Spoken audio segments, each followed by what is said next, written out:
You know, every day when I do think I should take a little edge off and relax, some of you bitches remind me why the big pussy, dark feminine gladiator needs to step into the arena today. Coming to the Coliseum is the trap witch, ready to read you bitches down for filth about what you don't know a fuck about, but you still love to run your mouth about. So let me take the microphone. Let's get ready to rumble! You ready? Let's go.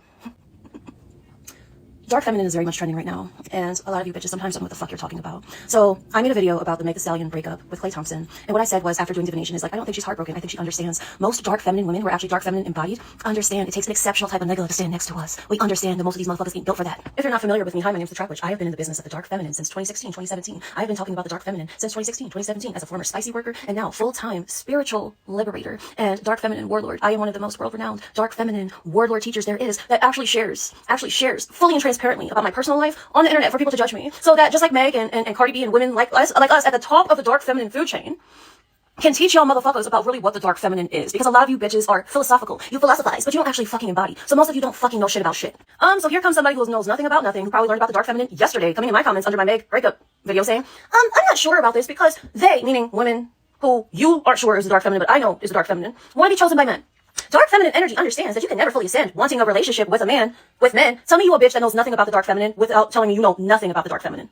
See, in 2018, 2019, a lot of women in my following started projecting onto me when I was talking about manifesting my next relationship. They'd be like, oh, you know, Trap Witch, I just can't fathom. I just can't ever imagine a man standing next to you. You're just too powerful. Like, kind of projecting that virginal energy onto you and meaning that you should be in isolation because they can't fathom what kind of man will support you or be able to be your ally. So they would rather virginize you and isolate you. And they did a lot of this shit to Jesus, right? Which is why there's a lot of, you know, about Jesus having been partnered or not. It's almost the same principle when it comes to dark feminine. A lot of people absolutely believe that dark feminine has no chance in being in partnership because she's just too fucking powerful. And I get it. Respectfully, that's fair. Because a lot of men, the average man is not built to be alongside partnered to the dark feminine. To me, it's very, like, if you're a dark feminine, who you allow into your orbit to actually be considered for your legacy partner or your fucking love ally is very 1%. For me, it's very 1%. Most men that come into my orbit that project that they think that they could be my partner, I'm like, boy, sit down. You are not even in that bracket. Don't put yourself in that bracket. As a dark feminine, I actually compartmentalize men. I have men who could be my legacy partner, they could be my allies, they could be good for resources, they could be clients, they could be tricks, or you could be fucking blocked and you cannot be in my orbit. It is healthy for us to compartmentalize men to know where the fuck they fall into. And some of my lovers have become my allies over time because they're not my partners. Oh, listen to me. I'm not one of those dark feminine women that are full man haters. I hate toxic masculinity. I actually love men. I love men. Quite honestly, if I would have how I wanted, I'd have 5 husbands, baby. And they'd be some top pick husbands. The problem with me is I like men who are super possessive and super alpha. And the truth is they probably wouldn't want to share me with one another, but I would want to share myself with all of them, get dick down faithfully, them be devoted to me, them help add on to my empire if they're resourceful, because I only fuck with resourceful men. Okay? Men who can be allies. I believe in matrilineal dating. I treat myself like a matriarch. I treat myself like a Cleopatra. I treat myself like a Queen Nzinga. I treat myself like a matriarchal motherfucking queen, bitch. What are you coming with that makes me want to have you in my life? Another misconception about the dark feminine is that she's so powerful that she has to have a man as an absolute fucking beta and a simp to be around her. One of the reasons why I've gotten comfortable with sharing some of my recorded conversations with the type of men that I have around me, because I need you to know that I deal with alpha men. I deal with men who can actually protect me. Men who are actually aggressive, just as aggressive as me. Men who are about just as big business as me, because I'm a woman that actually doesn't need to fully discredit men in order to be the dark feminine. And that's why a lot of y'all bitches is lost. Because you think that just because a woman knows how to put toxic masculinity in its place means that there's no space for wanting relationships with men. That's where y'all fucked up to begin with. I got great allyship in my circle with men. I have relationships with men. You also have to understand that even when I share stuff with men that are in my life, right? I share it so transparently so you understand. At first, sometimes we don't always agree, but they are willing to learn how I operate in order to be around me, to be an ally. Disagreement does not equal disrespect, okay? Sometimes, firstly, disagreement is the gateway to respect. And the dark feminine, at her highest, is a master teacher simply by how she is a mirror for everybody and anybody who comes around her, especially men.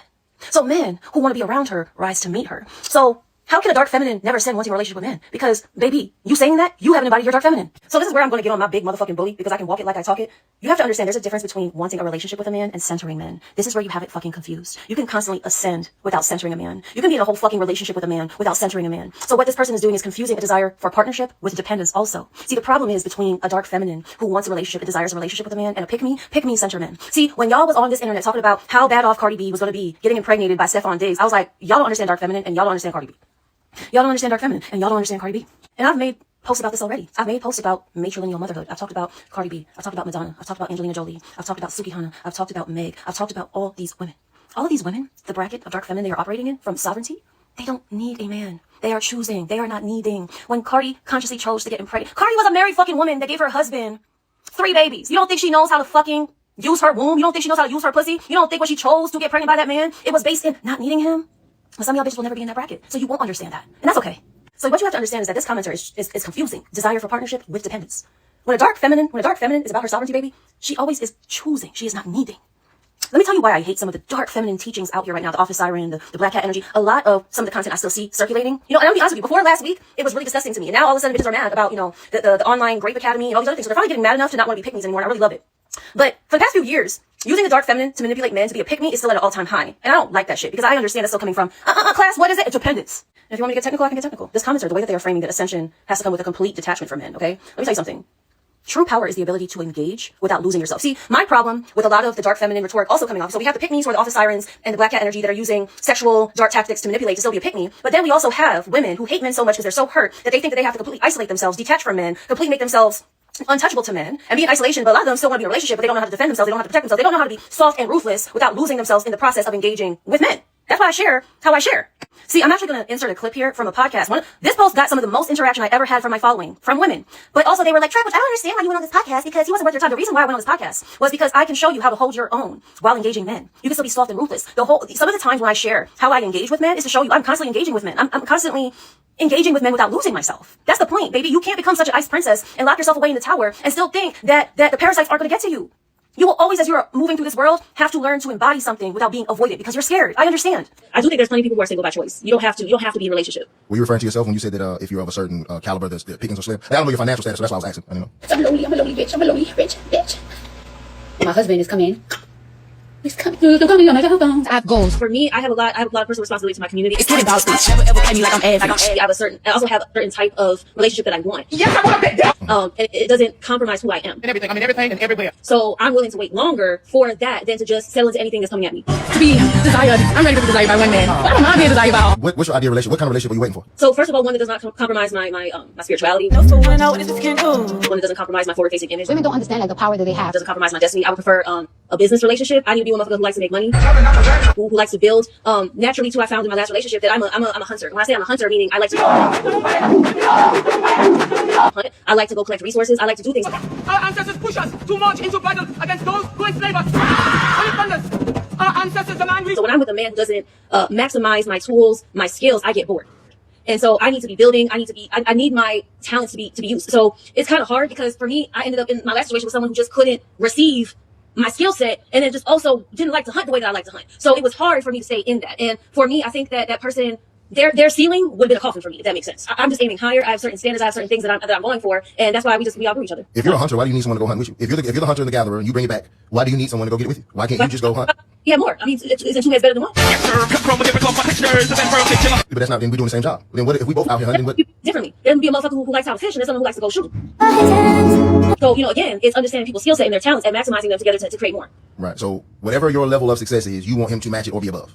Period. But do you see what I say about the core? So no matter how successful she get, you better go have someone have more. Yeah, I get It's your core. Yeah, you can try to twist it any nice way you want to, which that's why I asked you all those questions. I'm also curious to know if you do meet this amazing hunter and this amazing energy matcher and doesn't ask you to compromise any of your spirituality and anything about you have to make zero changes to yourself.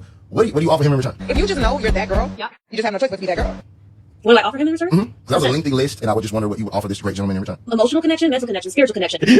I'm about my business too. I ain't no bum bitch. So, what I'm saying? I bring a lot to the table. And again, when people ask what you bring to the table, the way I look at it, asking you to bring your table to my table, so let's have a long ass motherfucking table, we can have a potluck. A lot of times too, we're living in a society, again, when we go back to women who are, I live in Atlanta, and one thing I've learned about Atlanta is Atlanta has become a city where we used to be able to go, let's say, in the strip club, we only saw certain body types, certain type of women in the strip club. Now every bitch running around here looking the same, and that fantasy come outside the strip. So women have made careers out of being socialites, running off the backs of powerful men, mooching, whatever. For me, I personally don't believe in women not having their own. Even if a man wants to come and facilitate for you and supplement, I think it's still dangerous not to have some business about yourself or not have some, just anything. I think that women depend too much on men to be their everything, and it creates codependency and addiction. So for me, I bring emotional connection, I bring spiritual connection, I bring physical, there's plenty of things that I bring. And so all I ask is that somebody's equally yoked and do the same. Right. Again.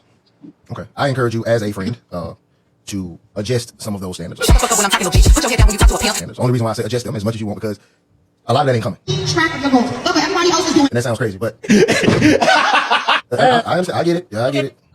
I mean, listen, A gaslighter will double down on their deceit when you catch them, and they'll turn it into you're crazy. if you just want to take a trip to the hospital, a lot of people die alone. I know they don't advertise that story a lot, but a lot of motherfuckers die by themselves. Unhealed people end up settling. It's not accomplished. Are you going to give me you're going to end up with a million cats? No, hell no. I'm not going to tell you how you're going to end. I'm encouraging you as a friend to adjust as much or little as you will. If a man says these things to you, you're being gaslit. Only reason why I say that is because the man that you are asking for will not need you to require any of those things. If he's such a great hunter, if he's such a great provider and such a great energy, he will not require any of those things for you. A lot of people don't understand, especially as a dark feminine. You can be a dark feminine and still want love. But wanting love does not always equal being chosen. Okay? dark feminine a lot of times does the choosing. And you also have to understand that some of the rejection, some of the betrayal, some of the hurt, if you understand anything about women who are truly dark feminine, at some point we get involved with things and engage things because our activations come through, how are you going to choose yourself? So sometimes it's not just as simple as, you know what, I want to be chosen by a man. Some of our biggest activations come through choosing yourself. That's why sometimes choosing yourself and leaving is the most powerful things dark feminine do. The absolutely most powerful dark feminine women are not ones who create false hierarchies where their independence requires isolation. You know, it's where their embodied power integrates intimacy without just always centering it with men. Let me tell you something. You don't think I always have men on my line? I have men begging for my intimacy. I have them so mad they can't get intimacy from them. They're all over here like, look at me, look at me, look what I can do, look what I can do. Give me attention. I want you, I want you, I want you, I want you. I know how to create separation to keep myself in my embodied power without getting lost into men who aren't aligned for me. I'll give you an example of a goddess that is like a great archetype for this. Her name is Oya. She's a traditional African deity, okay? She's from Yoruba culture. She is from Ifa, of which I practice, Santeria, which I practice. I have her actually tattooed on my arm. So many people always ask, what is this goddess on your arm? It's Oya. And I actually covered up my ex-husband's name with her because when I consciously uncoupled with my ex-husband, I chose her specifically as a goddess, invoking her into my life to be like, how does this look really me healing and choosing me as I am uncoupling in this process? And the thing about Oya, she is a dark feminine that in many of her stories spends time in isolation, not because she has to, but because she wants to. One of the best stories that they tell us about Oya is when Shango, the Orisha of lightning, thunder, you know, passion, hedonism, the drums, the rah-rah, the divine masculine when at his best, a toxic masculine when at his worst, how he chose to pursue Oya. And one of the ways he chose to seduce Oya to be a part of his life was to be like, Oya, look at me. All the bitches like how I dance. All the bitches like, and she's like, motherfucker, I'm not impressed. So he's trying to impress her, do all this rah, razzle dazzle. And she's like, come harder because I got a lot of my own shit over here. What do you bring to my table? And he gifted her a resource. And she was still not excessively impressed, but she made sure to center her needs. So Oya required an offering and still was like, even if you offer me this, I'm not impressed, but offer me. So Shango gifted Oya the power of lightning and fire. So he chose to add to her to amplify her already fierce dominion over storms and the winds of change. This is peak dark feminine behavior. And so one of the things you have to understand about Oya is that she understood Shango. Shango was a womanizer. He had a wife, Oba. His one true wife. Then he had Oshun and he had Oya. These are like, this is like the quad that we talk about a lot. Like this, he's like king toxic poly energy in our practice at times, right? He want all the bitches and he want his cake and eat it too. Oya was the one who never fucking played with him. See, I'm a daughter of Oshun. We believe in our practices that you chose your guardian angel that you needed in this incarnation to help you reach your highest potential. So my co-pilot in this life is Oshun, but I'm very much equal parts Oya. But for this storytelling purpose, I'm going to tell you about Oshun, who at her worst at times was a pick-me, okay? At her worst, she was a pick-me. At her best, she was a bad bitch dark feminine who's like, I'm taking my energy, I'm taking my access, I'm taking my resources, and I am leaving. Because the best way she teaches, especially men, to honor her is by removing her presence, okay? But there's a story that we tell that talks about when Oshun was being a pick-me for Shango because she wanted her man real bad. So the story is when Oya, who don't play with Shango, okay, was mad at him and locks him in the palace and puts death in front of the door because he's afraid of death. So Oya knows Shango's weaknesses and she's like, I'm gonna get you, motherfucker. You wanna act up all the time? I'm gonna humble you. So she locks him in the palace and she puts death in front of the door and he's in there screaming, ah! Ah! Ah! And Oshun is like, you know what? I want to spend time with my man, although, you know, he's in this mix and triangulation with me and other women. But I'm finna go let my man out so that he can be like, Oshun, thank you, baby, for doing that for me. So Oshun removes death from in front of the door. And he's like, thanks, Oshun. Let me go holler at Oya. I think that story's so powerful because it speaks to the rhetoric often if you treat men badly, they want you more. It's the whole rhetoric of like why men love bitches and why being a good woman doesn't always get you fucking chosen. In that moment, Oshun believed that if she softened the intensity that Oya brought around by removing the fear, by removing the death, and removing the chaos that she was adding with her presence to intimidate Shango, that Shango would choose the safer, the sweeter, and more traditionally desirable energy that she embodied, not realizing that his power was actually drawn to Oya's intensity, not repelled by it. And you have to understand that's why so many men are enamored, obsessed with the dark feminine and constantly want to seek her, can't handle her, try to humble her, but they are obsessed. See, one of the best lessons I'm using Oya as this archetype is you have to understand Oya, she is the gates of the cemetery, and she's also found in the marketplace. So she's a bitch who knows about her business and her trade, and she's a bitch who understands life and death and transition. She understands transformation change. She's not afraid of shadow work. She's not afraid of the dark. And so as being a woman who is associated with that, dark feminine energy associated with that, you have to understand that she understands liminal spaces, and she doesn't have to isolate herself because she masters liminal spaces. And that's the problem with a lot of pick-me women is they don't understand how to engage liminal spaces, but dark feminine women do. See, Oya in herself is not an isolationist figure. She's a dark feminine who embodies autonomous power, and she chooses when and how to engage. And that's what she did with Shango. She would choose when and how she wanted to engage him. And she would often go fight wars with him because she was his equal on the battlefield. Out of all the bitches, she was his equal. She's like, listen, my union with you is on my own terms. I don't have to always withdraw from you altogether, but how I choose to engage with you is on my terms. So when a bitch comes to me talking about that dark feminine isolates herself and doesn't want relationships with men, you are a bitch who understands nothing about the dark feminine. You don't understand. You don't understand. Sit this one out, baby boo. Why I have never been ashamed of sharing whether I'm in a relationship, whether I'm fucking on someone, whether I have friends that people think, oh, she's fucking with. I share with you when and how I choose to engage with men because there's nothing nobody can say about me as a dark feminine because I understand the dark feminine's relationship with men. Okay, you can absolutely be a dark feminine woman who has relationships with men, whether you're casually fucking with them, using them for resources, in relationship with them, whatever. But if you think that you are going to be some isolated, untouchable woman climbing the ranks of dark feminine without engagement with men at some point, baby, you're not dark feminine as you think, because you're not as embodied as you think. Saying that dark feminine energy understands that you can never fully ascend wanting a relationship with men is some of the most fucking undeveloped dark feminine shit I have ever heard in my fucking life. Because if you think that you're the most embodied dark feminine on this planet without having relationships with men, you just sound like a scared ass hoe that's actually scared of embodying your full power. If you are constantly, it's philosophical. It's like, that's why I said the other day, I'm so tired. Like, I love that the dark feminine is exploding right now because we need it. Our planet needs it. But so many women are only talking from a philosophical place, an isolated place of women putting themselves up in their tower. I'm so untouchable. No man can touch me. I don't engage with men. You're not fully embodied dark feminine if you're coming from that place. If you're coming from that place. I have had all different types of relationships with men. I've been married. I've had lovers. I've been a spicy worker. I've worked with men as a fellow practitioner. I've worked with men in all capacities. So to say that you can never fully ascend without wanting a relationship with men sounds like a bitch that doesn't know what she's talking about. Like, to me, last year on my 37th birthday, I said, I'm about to put into overdrive, not just being a philosopher again, but actually being intentional about creating more relationships with men and calling it in. And I've been sharing it. Why? Because dark feminine women are still fucking human, bitch. I actually want a relationship with men. One of my key bars from a song in recent years was from Sexy Red's Pound Town. So many bitches, more than niggas. You know why? Because I work with bitches all fucking day long. I work with women all day long. There's times where women will be like, don't you think it would just be so great if we just all went to live on a commune together and play Woman King? And I'm like, no, that is not my desire. I either desire to be by myself in my house, by myself, or with my partner and my family. Now, if I don't align with that, maybe with a best friend or two, okay, that'd be cute. But for some of y'all that project onto some of those dark feminists that we want to be in a commune like Woman King with some of y'all bitches, it's not the reality of it. It's not.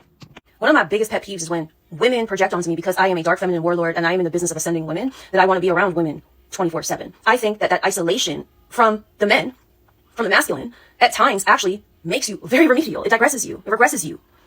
There are times where I just sign up for online dating just to keep my fucking claws sharp. I don't have to enmesh with men. I choose how I engage them and what I use it for and what it serves me.